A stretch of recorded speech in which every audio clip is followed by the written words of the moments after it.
Hello, friends. Robert Bevan here, author of the Caverns Creatures series of comedy, fantasy novels, and short stories. With me is Sam West, and today we will be ranking all the spells that do thunder damage in Dungeons and Dragons 5th edition. Anything you got to say about thunder damage? It's not the same as lightning damage. Which I don't like, because they are the same thing. They're not the same thing. They are. Thunder is the sound that lightning makes.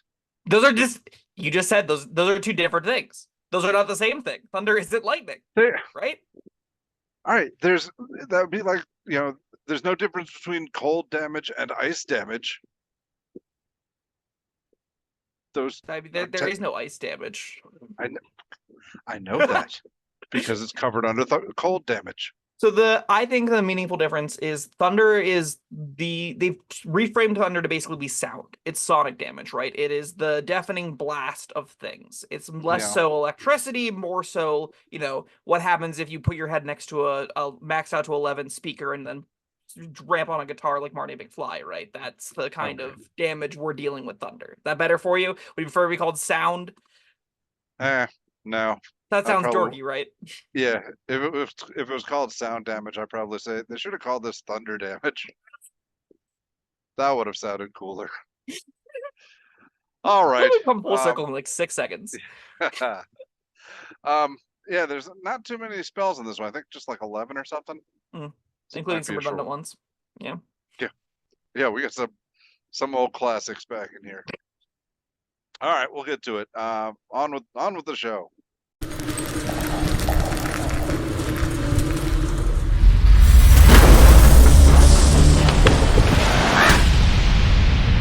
All right, here we go. Good. Glad I double checked that. Okay, starting off, we have absorb elements. This is and will always get an S tier from me. Okay. It's just so good. It's a reaction that you have that's amazing on like every single character that can get it. It's something you want in the upper tiers, especially just because when you take big instances of damage, you can go, I wish I didn't.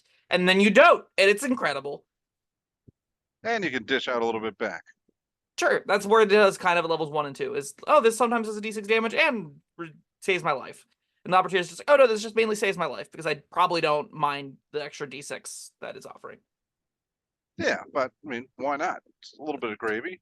I'm more excited about it in the upper tiers where it's saving me more hit points, but I like, especially, thunder damage. Boom. Yeah, it's reaction. There's too few of those, so good stuff. All right, speaking of boom, next up we have Booming Blade. People love this thing, and I don't get it. It's requires you to make a melee attack, and you do that as part of casting this spell. So things like Bladesinger care about that. Think about like Eldritch Knight care about that. The real juice is like Arcane Trickster wants this because it kind of is just a better version of your dagger attack. Because once you hit something, it suffers weapon attack as normal effects, and then as she's moving energy, then if it willingly moves 5 feet or more before, then it takes a d8 thunder damage. So it's kind of like your attack does a bonus d8 thunder damage, which is good, but there is a little bit of hoops you have to jump through. There are some builds that really make great use of it, builds that can like freely disengage, those kinds of characters. So I think that puts it in B territory for the builds that can really use it. And if you are just like doing this instead of a regular attack, it's kind of a strict upgrade on like the few classes that would want it. I just don't see that many classes actually wanting it. That's why it's not getting any higher from me. Yeah, I pretty much agree with all that. It's neat. It's got a little thing that I like. Your enemy could choose to stand there or take the damage. But yeah, I'm not super excited about it. Yeah. It's fun. And all right, let's knock out these two. We have Chaos Bolt. Easy D tier. It's just like we always say, this thing promises a cool fantasy of chaos and whimsy and craziness, and then it's just like, I do 2d8 and d6 damage, and I don't get to pick the damage type. Yes. And then sometimes, very rarely, you get a second cast of it. Usually you don't. And if you miss, you're like, wow, that sucked. So easy D tier. It's worse than Chromatic Orb. I haven't yet played Baldur's Gate, but this might be more fun in a video game setting where, I'm just gonna cast this spell, and you get to see like the effect of the damage, right? Like, I don't know. Maybe that means I don't have a good enough imagination, but If I were to cast this like 500 times, I'd be a lot more interested. So in a video game sense, that's more realistically going to happen. In a live play sense, I would expect a character to cast this like 6 times tops in the low tiers, because you're just going to get better ways to spend your actions than this very quickly. So I don't expect it to see that kind of variance, thus I don't think it's going to be very good. Or if damage types just mattered more. That would be in which great. case This would be get worse. Yes. Yeah. But unless you don't have anything else that can target your enemy's vulnerability, so you just take a shot with this, and sometimes you get the right energy. Yeah. But yeah, that's not the case. Or you could just cast our next spell on this list that's in C tier, Chromatic Orb, right? Yeah, that just lets you pick the damage type. Yeah. And it does more damage usually. Which is just why it gets up to C tier.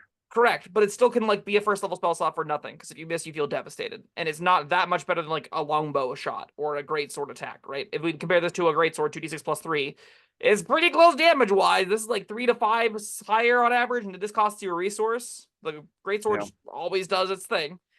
Damage types matter more. This gets a lot more interesting. They don't really matter in 5th edition though, so it's not that good. It's fine. It'll still have like a decent chunk of damage at a decent range in the low tiers. All right. Yes, we've talked about those two at length. So moving on to Destructive Wave. So this is a weird little paladin exclusive. It's a 5th level slot, so they get it at 17th level. And it does 5d6 thunder and 5d6 radiant or necrotic, your choice, to everything within 30 feet of you, and knocks them prone if they fail to save to take the damage. This gets a lot more interesting on 2 archetypes. The Bard class is 1 archetype, because they can take this in Magical Secrets and cast it much, much, much earlier than Paladins can. Or Oath of Ancients Paladins, whose finale feature, their big capstone, lets them cast this as a bonus action. And this is a bonus action is gross. This is an action, not so much, because you don't get your attack rolls there.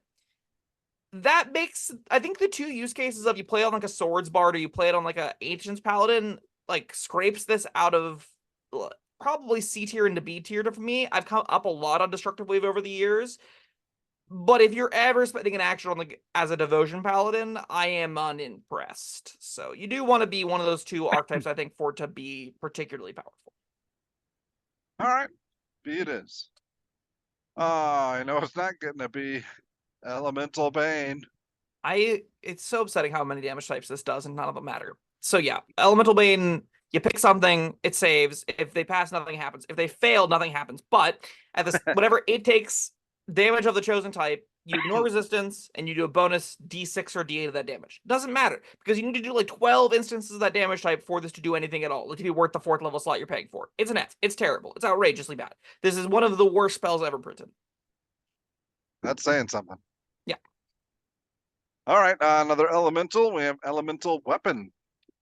I don't think this thing's very good. It's basically Magic Weapon Plus, but costs a higher level slot. So what level is this one? A 3rd level spell for a +1 to hit and plus D4 of elemental damage type. It costs concentration. The idea is you're playing like the Artificer and you put this on your Ranger, or you're playing the Druid and you put this on your Paladin or something. The Paladins and Rangers both get this. Maybe you're a Ranger and you put this on your bow and you're getting the plus to hit and stuff. It's not the worst thing ever. The plus to hit is worth a lot. The D4 bonus isn't amazing, but it's something. On a 9th level Ranger, I could see it maybe being what you want to concentrate on. It's not that much better than Hunter's Mark, but hey, it's an option at your disposal. This feels like a C or a D. It's not as bad as Chaos Bolt, though, I don't think. Can you cast this on somebody else? Yeah, you pick it on a non-magic weapon you touch becomes magic. Which, that makes this so much worse. You can't even put this on like a magic longbow. If someone gets a magic sword, well, crap, can't elemental weapon that anymore. Wait, what? The weapon has to be non-magical to be buffed by this at all. So if someone has a magic weapon, it just no longer works with this. Okay. But you can touch somebody's mundane longbow. Yeah, but like if I'm a Ranger, I want the magic longbow, right? I want the +1 masterwork specialty longbows. That's what I'm gunning for. In the moment, if I get 9th level and I don't have one, this isn't a replacement for one. This just makes me feel crappy. True. Right? Yeah. I think that puts this comfortably in D tier, where it probably belongs. I think I put it here before. I'm going to put it there again. What level spell is this? Third. It takes concentration. Druids have better things to concentrate on than this. Artificers get this at 9th level. Paladins get this at 9th level. Rangers get this at 9th level. It's +1 to hit, plus a d4 damage. Nobody gets this at 5th level? Druids do. But druids have Druids a million better things to concentrate on than giving a That's ranger true, +1 to that's hit and a true. d4 damage. Yeah, because I was gonna say if you could cast on somebody else, on a ranger and they've already got Hunter's Mark, this the damages would stack. But no, yeah, I mean, like, the reason I think that that's safe in D tier is because that can happen and it'll be fine. It just won't be yeah, better than summons. It won't be better than conjure wielding no, beings. It won't be better than or close to even mid tier kind of effects like plant growth and whatnot. Plant growth is up tier, like mid tier, like concentration effects like cloud kill, for example. It's not going to be anywhere right. near what your concentration is normally dedicated towards. And then by the time the half casters get it, like you said, you want to have some magic weapons Yeah, in your hand. by you're halfway through the game, I would hope you'd have something. Yeah. All right. Sorry, elemental weapon. You could have been okay. Next up we have Glyph of Warding. This is one of those spells like it feels impossible to rank for me because the modes are you cheese out 2 concentration effects Yeah. in some weird little fashions, or you have a terrible spell that's very hard to use because it requires things coming into specific areas and the setup is all a giant headache. It's not usually happening. I don't expect Glyph of Warding's Glyph mode that is like the fair trap version of it that even can deal thunder damage to be even close to the main use case for this thing. So it makes me want to put it in C tier, right? Like, I don't think there's I a was thinking fair D way to tier, use this. not a fair and good way. Yeah, yeah, that's ultimately I the mean, issue with it. occasionally you will be defending a place. I don't see that happening almost ever, though, right? Like, you do an Never? hour prep for it. I've DM'd a lot. I don't think I've done many defense missions. I've done a few. Normally, if they're defending a place, it's like they arrive in the place they have to defend, Yeah. right? Like they've gotten to it, and now you have to hold down the artificer's laboratory from the explosions or whatever, right? I don't normally see the, okay, we're going to take our keep, defend our keep from the incoming demons. That's not a normal play pattern I experience a lot playing D&D.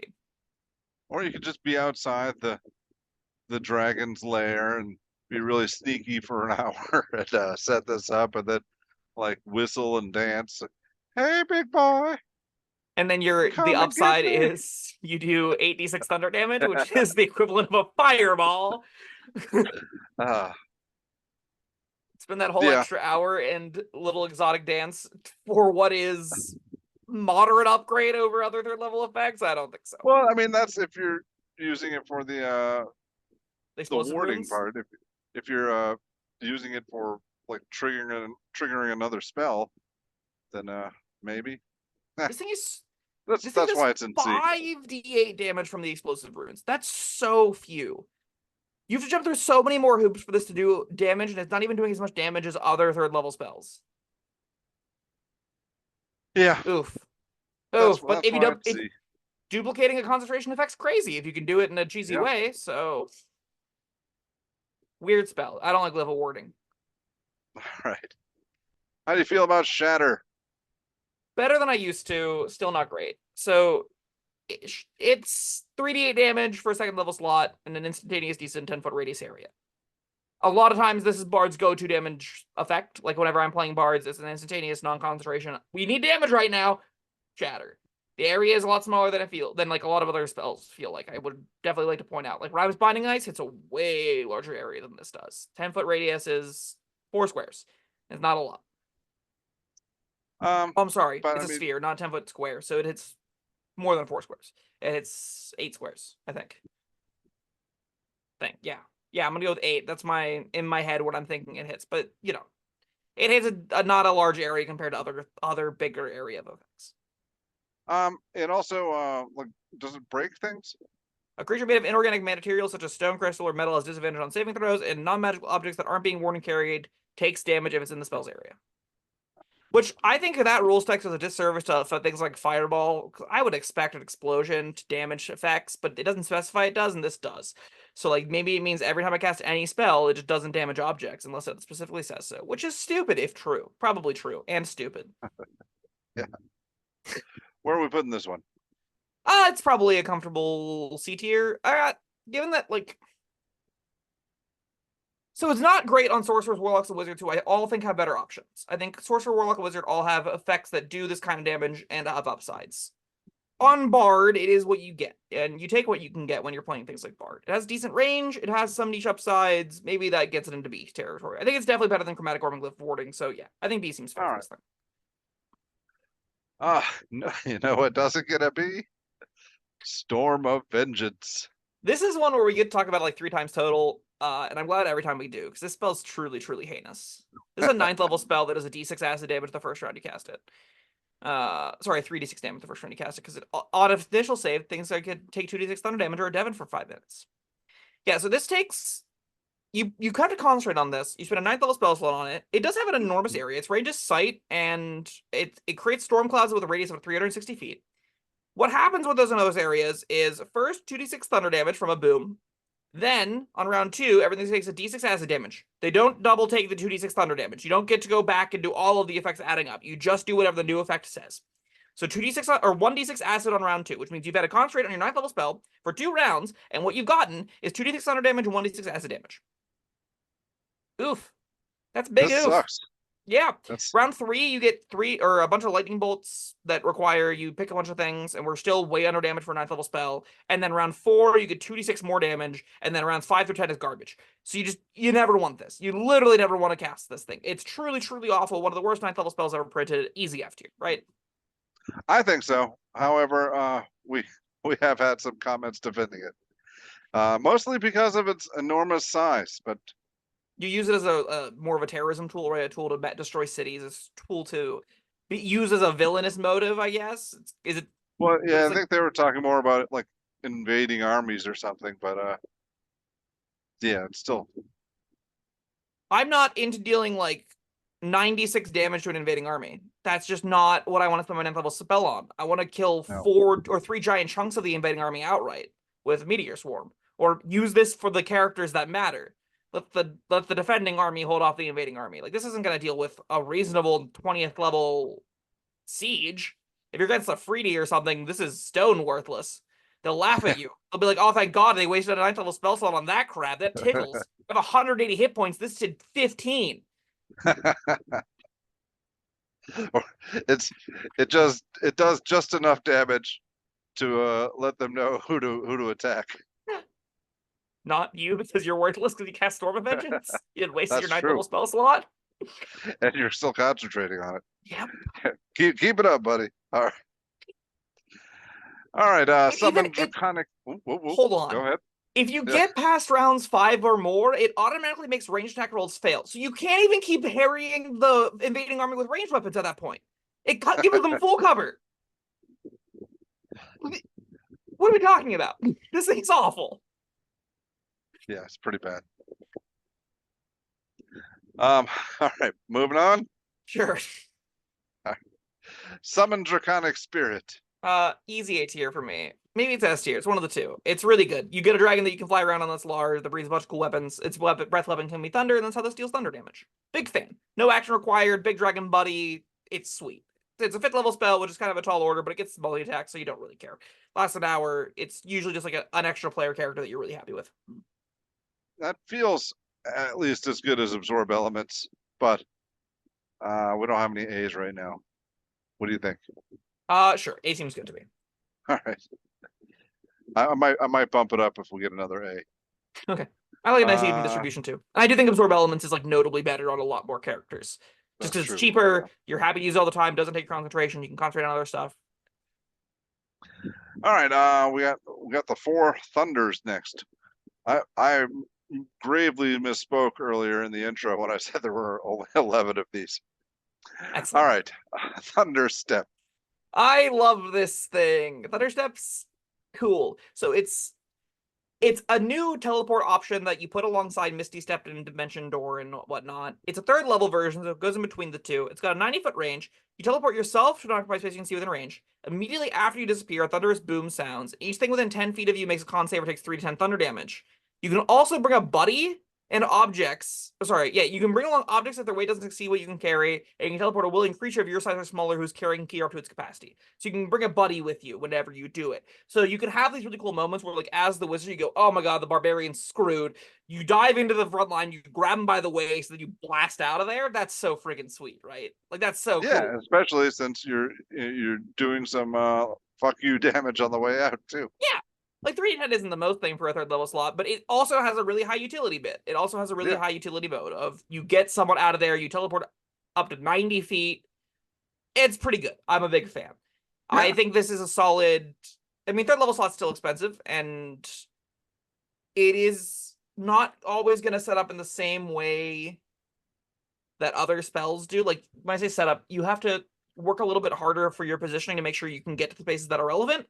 So I think it's not quite A tier. I think it's still probably comfortable B tier, but it is really fun. I like the spell effect a lot. Yeah. Yeah, I like it too. It's like Misty Step with a little extra kick. Yeah, it's also longer range, but not quite the range of Dimension Door. So there are like real out of combat utility stuff you can do with it. It's neat. All right, Thunderous Smite. This is the smites are so bad. The smites are terrible. So the smites are terrible because you're a paladin and you can just use divine smite without having to use a bonus action, without having to concentrate on it, without having to risk it not doing anything. You can just divine smite for free, and it does more damage than this does. This means you have to prepare it. You have to cast it ahead of time, and then you make the attacks, and then if you hit, they take bonus 2d6 damage, and if it's a creature, they get an additional save. And if they fail that strength save, they're either pushed 10 feet away. Oh, sorry, they are both pushed 10 feet away from you and knocked prone. The fact that it has to push them away from you also means if you hit them with the first one that Thunderous Smites and they're pushed away, if you're out of speed, they just get a free disengage. F. This thing's awful. I hate this thing. I hate it. It's so bad. I am notoriously a fan of force movement, but even I can't defend this. This is like, yeah, when you compare this to just your divine smite, and they can pass their save. It's not even guaranteed force movement. And like you said, it might be force movement you don't want.